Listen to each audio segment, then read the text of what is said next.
নমস্কার। আজকে দেবগুরু বৃহস্পতি নিয়ে আলোচনা করব। দেবগুরু বৃহস্পতি এই মুহূর্তে বসে আছে আপনার কর্কট রাশিতে মার্গী অবস্থা। বৃহস্পতিকে বলি আমরা জ্ঞানের কারক গ্রহ, সৌভাগ্যের কারক গ্রহ এবং কিছুটা হলো ডেভেলপের কারক গ্রহ।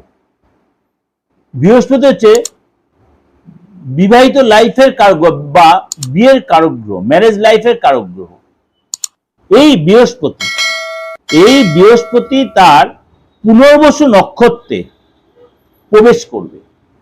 দেবগুরু বৃহস্পতি তার পুনর্বসু নক্ষত্রে কবে প্রবেশ করবে?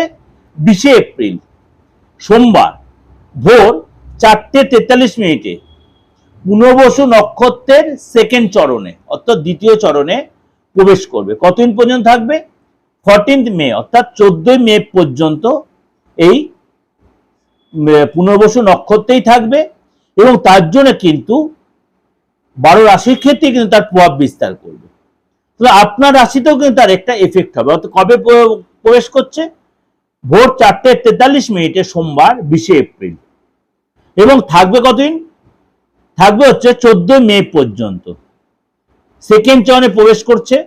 চলুন তাহলে জেনে নিই আপনার রাশির ক্ষেত্রে কি প্রকাশ হচ্ছে বা কি এফেক্ট হচ্ছে। ধনুরাশি। ধনুরাশি এই সময় কিন্তু আপনার পুনর্বসু নক্ষত্রের প্রবেশ, আপনি অনেকাংশে লাভান্বিত হবেন, কিন্তু কিছু কিছু ক্ষেত্রে আপনাকে সতর্ক থাকতে হবে। বেশিরভাগ ক্ষেত্রে আপনি লাভান্বিত হবেন, ব্যবসায় উন্নতি হবে, ব্যবসা নতুন যোগাযোগ আসবে, নতুন ব্যবসা শুরু করতে পারেন, আর্থিক জায়গা ডেভেলপ করবে। কিন্তু আপনার গুরুজনের যে সাথে বা গুরুজনের হেলথ নিয়ে একটু আপনার টেনশন থাকতে পারে, গুরুজনের হেলথ নিয়ে একটু টেনশন থাকতে পারে। এই সময় কিন্তু আপনার আত্মবিশ্বাস ভরপুর থাকলেও কোনো কোনো সময় একটু আত্মবিশ্বাসে একটু কনফিডেন্সের অভাব হবে। কোনো কোনো সময় আপনার মধ্যে একটা কনফিউশন আসবে, হবে কি হবে না, কাজটা করবো কি করবো না, এই ডিসিশন নিতে অনেক সুযোগ হাতছাড়া হতে পারে। এই সময় কিন্তু আপনার ব্যক্তিত্ব থাকবে ঠিকই, কিন্তু আপনি অতিরিক্ত ব্যক্তিত্ব দেখাতে গিয়ে অনেকের সাথে আপনার রিলেশন যারা একটু পাঁচিল তৈরি হতে পারে বা একটা ডিস্টেন্স তৈরি হয়ে যেতে পারে। এবং এই সময় কিন্তু আপনার সমাজে মান সম্মান বাড়বে ঠিকই, কিন্তু আপনার অতিরিক্ত অহংকার বা আত্মগরিমা আপনাকে অনেকটাই আপনজনতে দূরে সরিয়ে দিতে পারে। নিজের প্রতি নিজের কন্ট্রোল রাখবেন, সংযত থাকবেন। অবশ্যই নিজেকে মেডিটেশন করবেন, নিজের কোনটা ভুল, নিজের কোনটা ঠিক, নিজে আত্মশুদ্ধি করার চেষ্টা করবেন। আত্মশুদ্ধি কোনটা ভুল কোনটা ঠিক অবশ্যই যাচাই করবেন।